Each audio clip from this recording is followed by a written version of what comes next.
Hi, Supermoms. My name is Vera Stepina, and I'm the host of Supermom Summit. And my guest today is Lisa Haisha.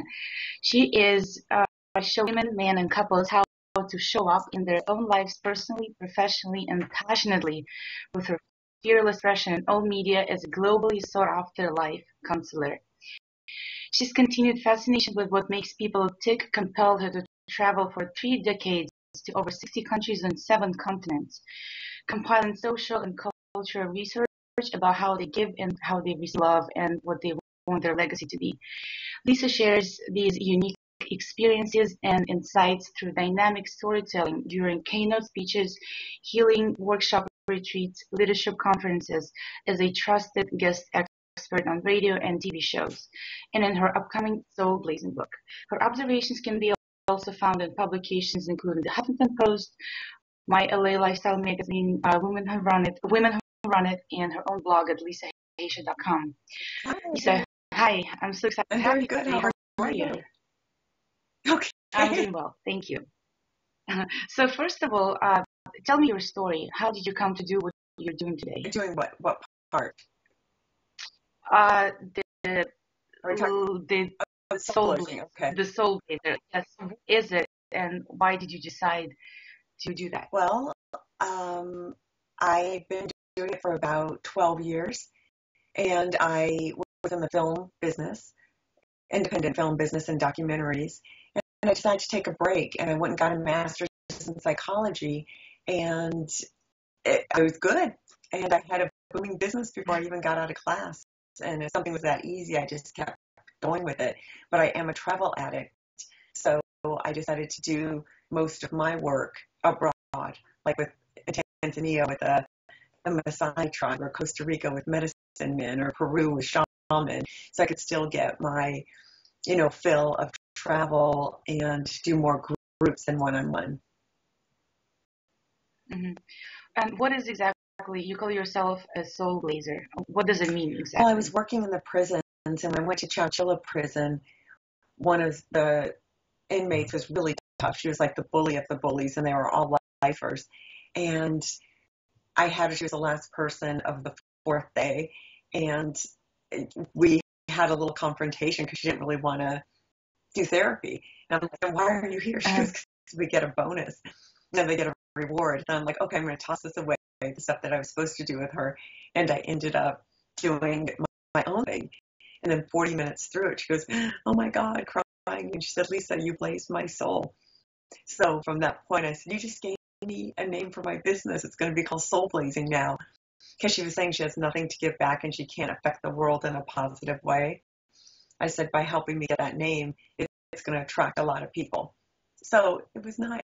It was really sweet. So I said, I'm going to call it SoulBlazing in honor of you. So that's what I did. This is really interesting. I like the name. It's unique and it's unusual, and it makes you wonder, what that means. I really work with people's souls instead of their mind. Because I think when you're in typical therapy, you sit down and talk about your issues and your problems, which I think has benefit. But what I do is SoulBlazing is creating the imposters. After working with hundreds of people, I realize everyone's issues are really, it can be broken down into, 8 to 10 categories. So I came up with 8 categories, which then I labeled them and call them your imposters, which is like the narcissist, your overthinker, your inner counselor, your sex god, goddess, your, philosopher, your clown. And when I start seeing a pattern, I say, oh, this is who your dominant imposter is, and this is how you do life. This is how you show up. These are your excuses. This is how you sabotage yourself. So SoulBlazing is teaching people how to put a leash on their imposters, and kind of like a pit bull. If they're trained in their love, they could be a great loving dog, and if they're not, they're attack dogs, and they could bite you or, a loved one or a stranger and cause a lot of problems and grief. But if they're trained, they could be the most amazing dogs and protective. So I look at the imposters kind of like a pit bull where, you work with them, you understand them, you're going, oh, that's my imposter speaking, that's not me. Oh, I just reacted to that. So usually when you react to something, that's your imposter. If you could take a moment, step back, then respond, then that is your authentic soul. So I get people on my couch or in my workshops or retreats and talk to their soul. When they're crazy, I'm like, calm down, let's get into that. Now let's speak. And then I say, okay, let's speak with your imposter. How would your imposter react now? How would your authentic soul react if you're in that same situation? So they could really start differentiating between the two. This is really interesting. And also you say, so it's hard to love and it's hard to be loved. And why is that?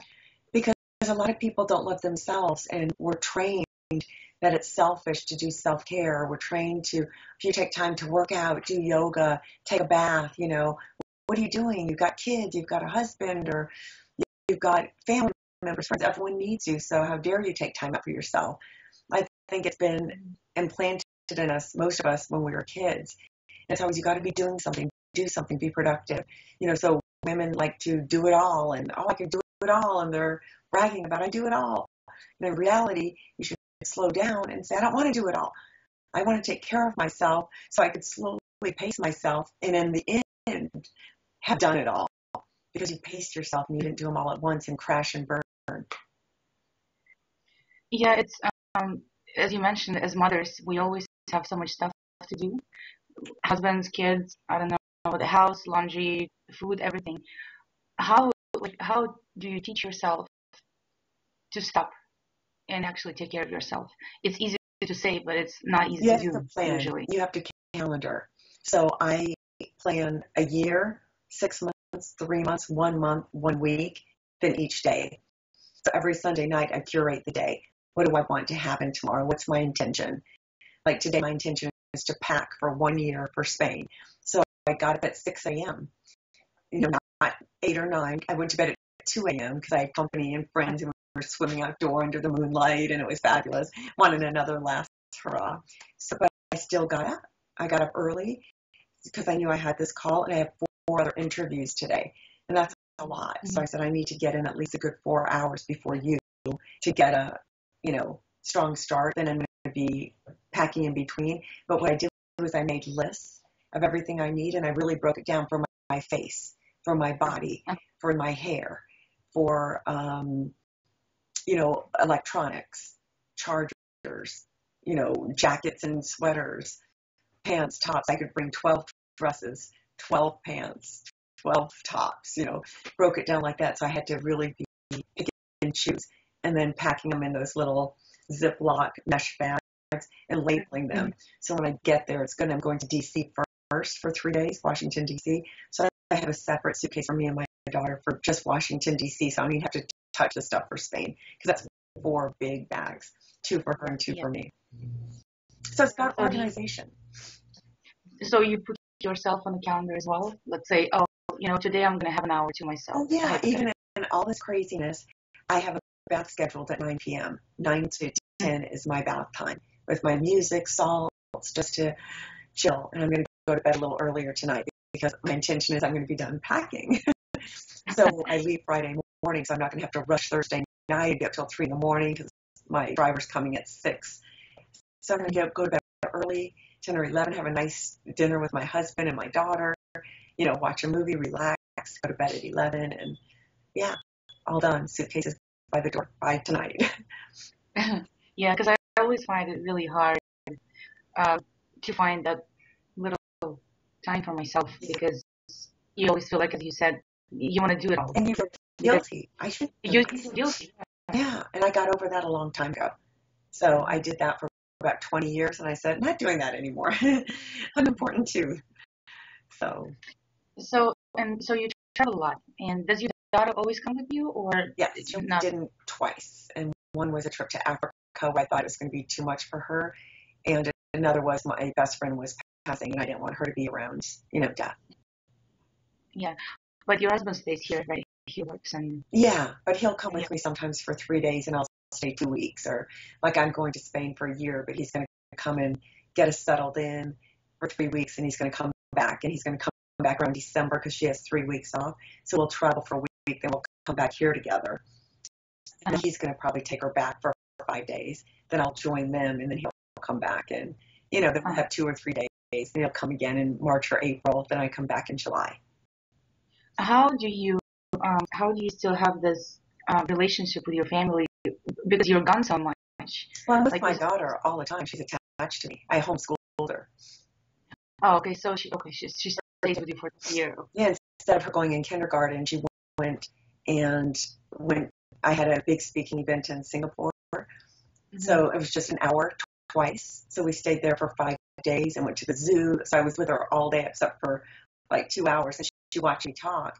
And there's a lot of women there. I bring my assistants and my best friends too. My best friends went, so they know her real well. So they're in the back of the room playing with her. They're making jewelry and she's watching mom. And I think that's very empowering for a little girl to see her mom speak in front, especially with about 400, 500 men. It was a wealth summit for men in Asia. So for her to see mom taking the stage with all those men, that stayed with her. She tells so many of her friends and people, mom talked in front of all these people, all men. And then since we were there, I took 2 weeks off and went to Nepal. So I sold a workshop in Nepal for Saturday and Sunday one day.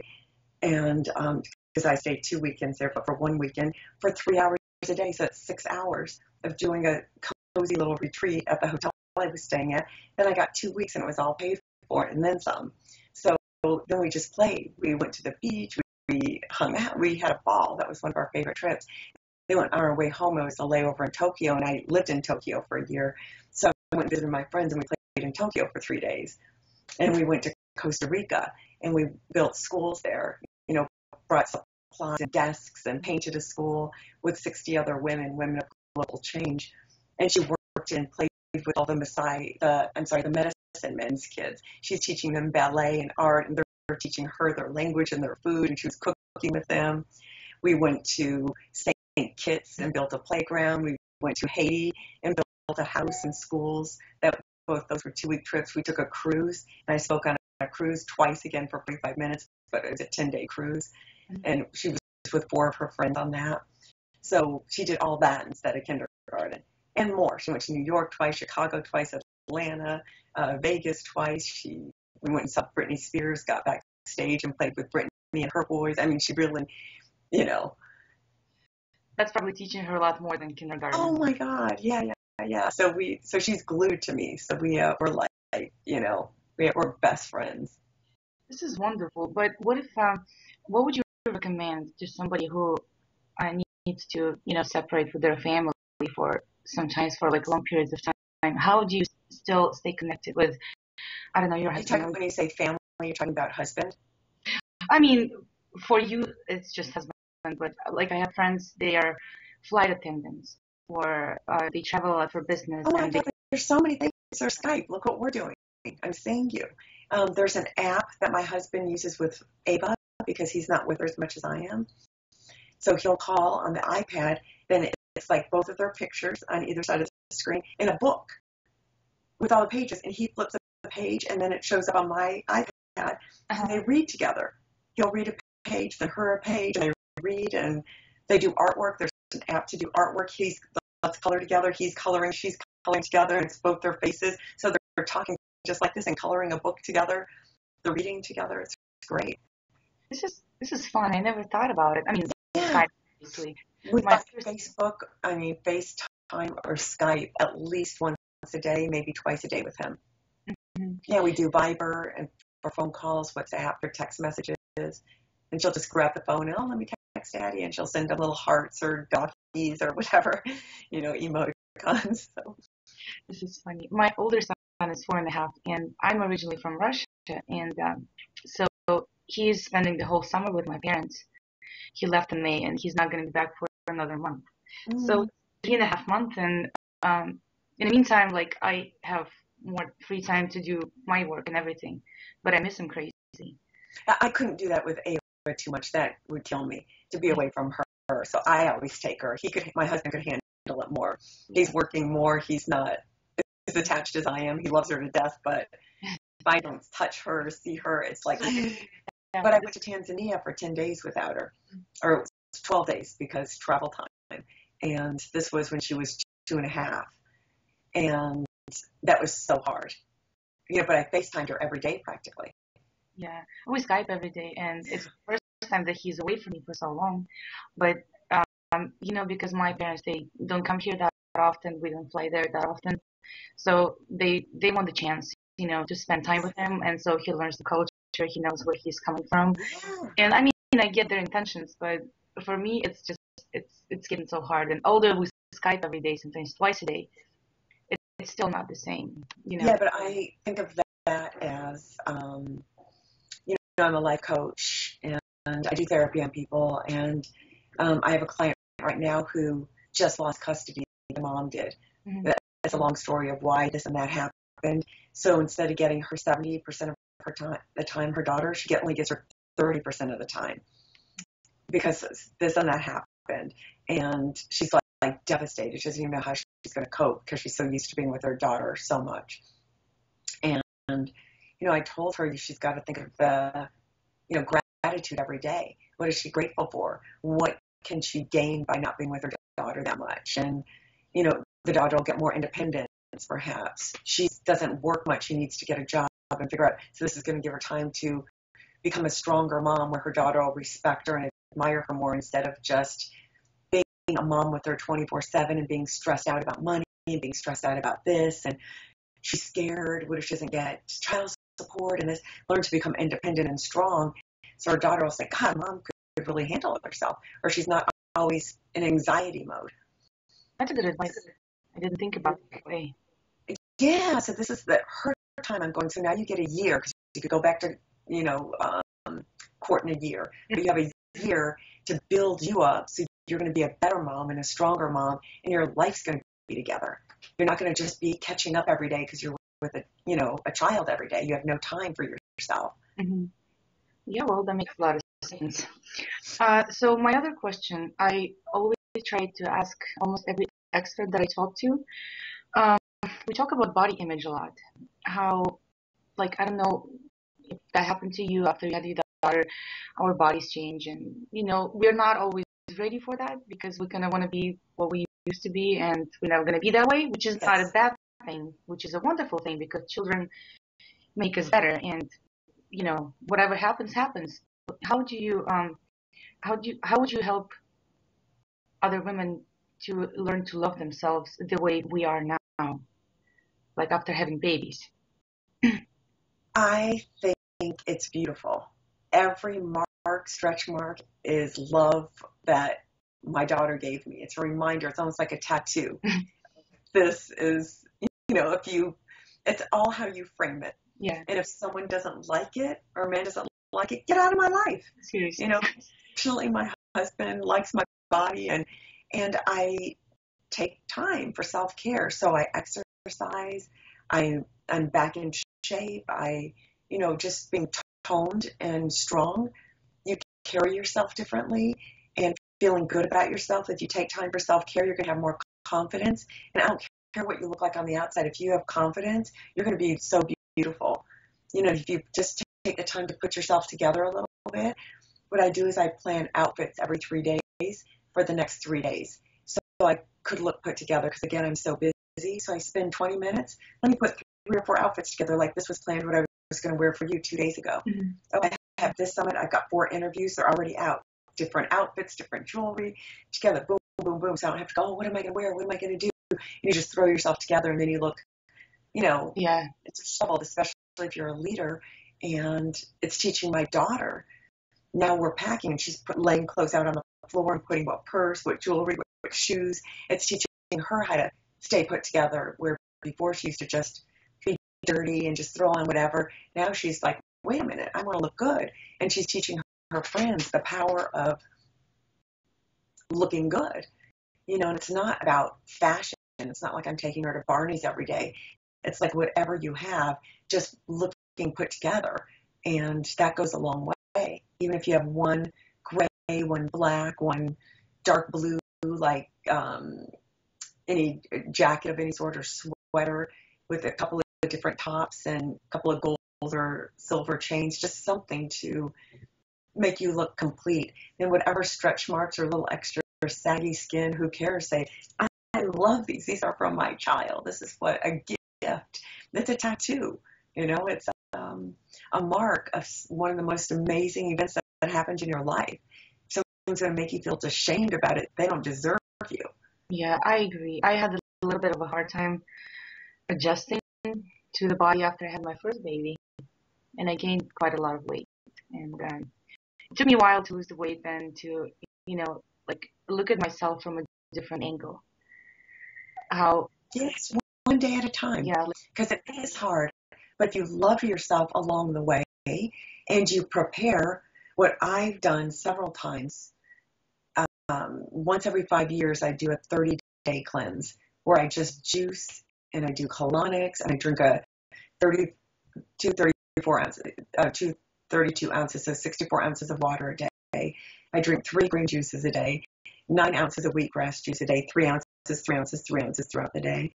And I get colonics and I'm ground zero again. So like every 5 years, 25, 30, 35, 40, 45, you just keep getting cleansed and detoxing from everything that's going on in the world.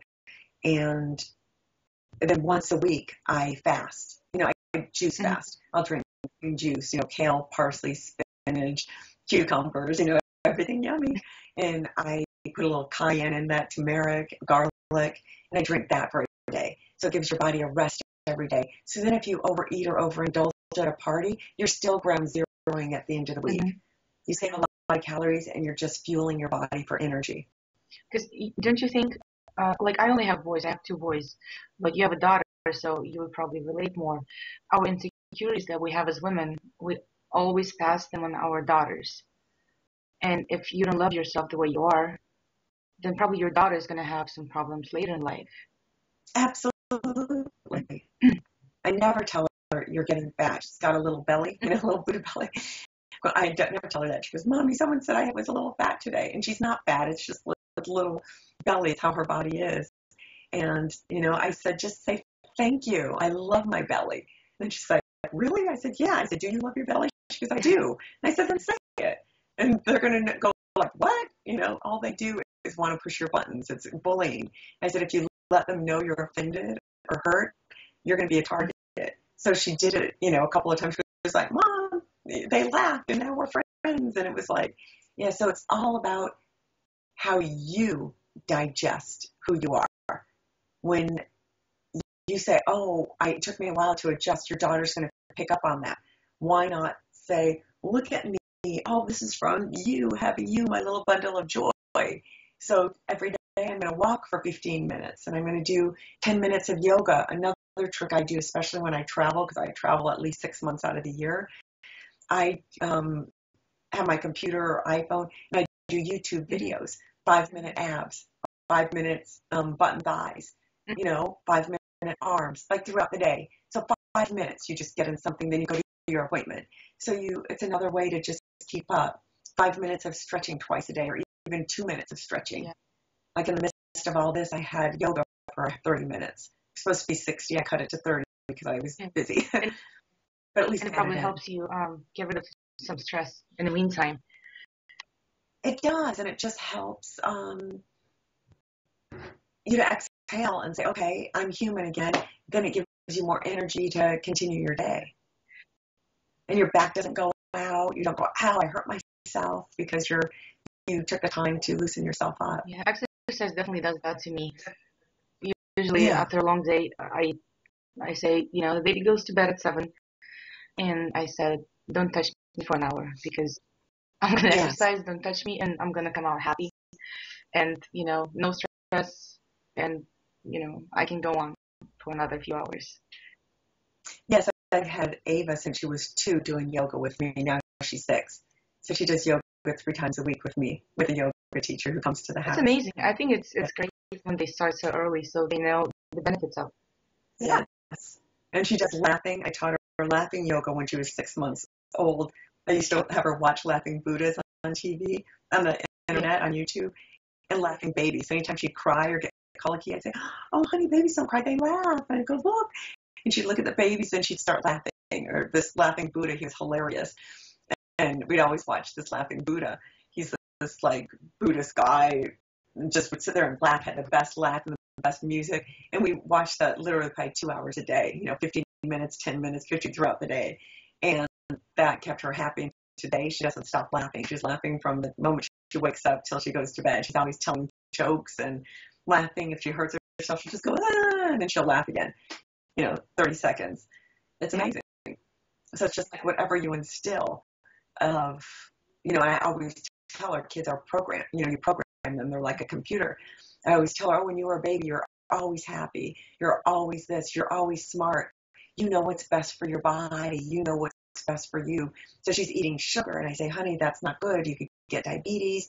You could get, illnesses. It's too much, especially on Halloween. But I love my sugar.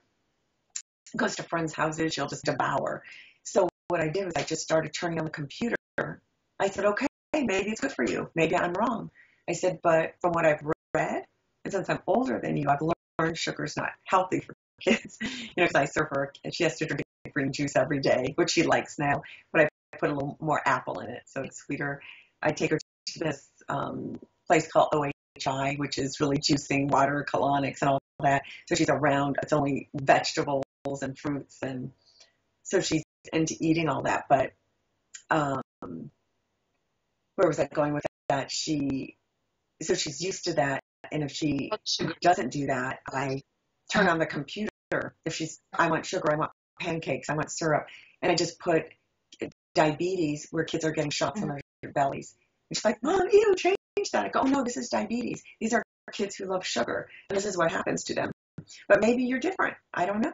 And you check in with your body, eat that chocolate, and just put your hand there and go, how do I feel? How does my belly feel? And you'll feel a difference. If you feel bloated or a little sick afterwards, you're going to know it's not good for you.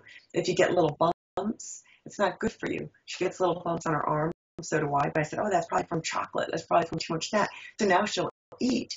And I have to do it over and over again. After about the fifth or sixth time, where she's like, why are you watching that again? I said, I'm just curious because you eat so much chocolate. I want to know what to do if I have to give you shots in your belly, because that's probably what's going to happen. So now she just has a bite of it. Here's a popsicle, and you have 2 bites. If someone gives her a whole bag of things, she'll just eat 1 Hershey's Kiss, not 20. Where I saw wrappers everywhere. She'll eat a half of a cookie. She'll eat a cupcake, just half the frosting and 1 bite of the cake. So I don't want diabetes. So she's very conscious. But I didn't say, don't eat sugar. If you eat another thing, you're on timeout. I never put her in a timeout. She's never been in a timeout. She's never been punished. When she does something wrong, I play good baby, bad baby, good mommy, bad mommy. And acting, because I love acting. I took acting. I was an actress. And she loves being playful. So she goes, I don't want to go to bed. I say, oh, are we going to play bad baby, bad mommy? And then she's like, huh? I said, oh, it's a fun game. Remember your friend's mom, how she treats her daughter? She has a friend whose mom is really always angry and yells. And I said, let's play that. I'm going to play her, and you play her friend. And I'll just call her Sally. You play Sally, who's always whiny, crying. She never listens. She throws things. You play her. So I said, say the same thing. You don't want to go to bed. So then I'll walk out of the bathroom if she's in the bathroom. I'll walk in. You're not in bed yet? I said, get to bed. And I do it really over the top. I don't want to go to bed. I said, oh, throw something. Here, take this and throw it. And I said, just act just like Sally. I don't want to go to bed. I said, did you just throw that? I'm going to tell you something. You don't do that. And we sit there and play like that. And then I see you. That's Ava. So then I tell her, you don't ever do that, blah, blah, blah. And then we start laughing and laughing. Do it again, Mom. And then I go in and we do it again over the top. Bad mommy, bad baby. We laugh and laugh and go, oh, aren't you so glad we're a good mommy and a good baby? She goes, yeah. And I said, let's play over the top, good mommy, good baby. So I come in, darling, are you in bed yet? She goes, not yet, Mommy, but I should be. I'm like, oh, you sweet thing, rubber. There must have been some issue because you're always so good. Yes, Mommy. Let's go to bed now. We'll go to bed. Will you read me a story? Oh, I'd love to. How about 2 stories? And thank you, Mommy. And I read to her and I turn out the light and then she goes to sleep peacefully. That's instead of, I told you to go to bed and da-da-da-da-da. So we really understand each other. And she's the easiest kid in the world to travel with. She's like 6 going on 21. But with a lot of humor. She's a very playful. It's funny. I never thought about it. How everybody you don't want to go to bed and then you keep walking him into the room, and they keep coming back, and you keep going in, they can keep coming back, and it can go on for hours. I know moms that just say they lock the door so they can't come out and just say, that's it, and their baby's crying to bed every night, or they should cry, it doesn't matter, then they'll learn you're not coming back. I just disagree with all that. I can't tell you how much I disagree. Kids are not pets. You don't say, you go to your room, you go in that room and you lock the door. I just hate that type of parenting, and I know a lot of people will disagree, but it's worked for me, and I feel any child that is brought up a certain way from birth could easily be groomed into understanding what's right and wrong and acting accordingly. To each their own, but I agree with you. I think it's brutal and it's unnecessary, and it's just it shouldn't happen. Because kids, they're humans and they have their souls, and they're gonna remember it, and they're gonna love different people. Yes, and that's who they're going to be for the rest of their lives. Because you taught them that way. Yeah, so now she doesn't have to rebel. There's nothing to rebel against. I say, you know what to do. You know what's best. Oh, you want to go out with your friends till 9 o'clock tonight? You have school in the morning or whatever. Then she'll say, but I can do it. I say, okay, try, and let's see how you do. But then I'll trick her a little. Instead of getting her up at 8, I'll get her up at 6:30. And say, oh, it's 8 o'clock. This is like when she was 4. Now she's 6. Then oh, I'm tired, Mom. I'm like, oh, you're tired. I said, okay, so now we know, and I have a clock. Now we know 9 o'clock doesn't work because you're super tired. So let's try. The latest you stay out is 8. So then when she says, oh, I want to stay out later, I remember last time, she goes, oh, yeah, let's make it 8. And I'll still do it at like 7 o'clock, where she's still a little tired, but not so much. So now she goes, 8 o'clock. She could do it, but she's not at her best. So she goes, okay, Mom, maybe 7:30. Yeah, let's do that. And then she's making the decision, not me, because it's based on how she feels. But even though I tricked her a little, it's still she's making the decision. And she doesn't have to know that, but that's still, I get to win to get her to bed earlier and get all her sleep she needs. But she feels like she won, and she's making a decision, and that's empowering to her. So now at school, whenever something happens, she has a decision. She knows she has an opinion, and she feels she knows what's right for her. Every teacher says, oh my God, she's the most amazing kid. She's so disciplined. She just sits there if other kids talk to her. She just won't even pay attention. As soon as the bell rings to play, she's like, ah! And she's a kid again. But she's just like, no, they said sit here and don't talk. So she sits there and doesn't talk. So she really gets rules. But she does it herself. It's not someone saying you have to be quiet, even though that's the rules in the class. But she's like choosing to do that because she has been doing that. Thank you, Lisa. You gave us so much advice about. I wasn't going to talk to you about the children that much, because I was going to concentrate more on like a soul searching everything, but it went into a different direction. And I know you're busy. I know you have more interviews today. You're packing. So just to wrap it up and going back to the original topic, what would you recommend? Like a few simple steps to try to reconnect with your soul, like if you feel lost. And absolutely, nature. Go out in nature. That's why I travel so much alone. I'll at least spend 2 or 3 days alone. Not so much with Ava, but I did that for 20 years. I always took a trip by myself, constantly. If someone joined me, I'd go a week ahead of time, connect with nature, hiking. Nature has all the answers. When you're in nature, you could connect to your soul. That's why I just sit out there. What am I supposed to do? This obstacle came up, or this came out of left field. And once you go into your soul, it's like everything's good. Okay, this is an opportunity for something. Where's the opportunity, and what can I be grateful for, regardless of what's happened? And I just work with that. And then the answer comes of what to do. And then again, I call it 3-foot tosses. Like if I have no money and I've got to do this. It's like, okay, what's one step I can do? And another thing is get a coach. Get a coach like me or someone else, because even if it's a best friend, if you can't afford one, somebody that you could do a trade with. Like I do a trade with my yoga teacher. I coach her. She gives me yoga, and because someone else who's not in your stuff could see it from a different perspective and find out what you're passionate about. There's so many books on that, great books right now. I would just Google find your passion and, take those quizzes and find find out what your passion is, what you're good at, and connect the dots and figure out what area you want to get into. If you want to be a star, maybe you're really supposed to be a makeup artist, or you're supposed to be a personal assistant or a first AD or set decorator or something. So you could still be in that field, but you're really doing your niche. So really break it down. And I've done that with so many people, hundreds of people. Like, God, I don't even know how to get a passion, or my whole life is falling apart, or I lost my soul, or because so much stuff has happened. I have no money, and I'm divorced, and I got this, and I can't pay my bills. And once they find their soul, they can do anything. Thank you. So it all works out. Thank you so much. I'm so excited. Yeah, I'm sure. so glad. So thank you. Another tip I just want to give you real quick is laughter. Keep laughing. Laugh every morning. Laugh in the afternoon. Laugh at night. Just find something to laugh about. I've got a little rug right here. Find something to laugh about, because when you're laughing, you can't be upset. So I would wake up doing laughing meditation, and again, you could YouTube that. This is really good. Thank you so much. I'm really thankful for you to, so you're able to find this little time and record this interview. And yes. Thank you again. Thank you, Lisa. And you're welcome. Thank you. What should I give you? My email or my website? www.lisahaisha.com. You can follow me. I'm moving to Barcelona for a year, and I'm going to be mommy blogging and how to find your soul blogging. I'm going to include a link to your email, to your website in my email.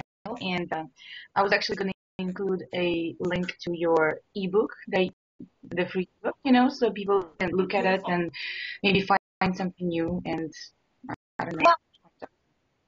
Yeah, we'll offer them the free 1-hour CD, which actually has a lot of information. Okay, well, my name is Vera Stepina, and this is Supermom Summit. We'll see you tomorrow. Thank you. Okay.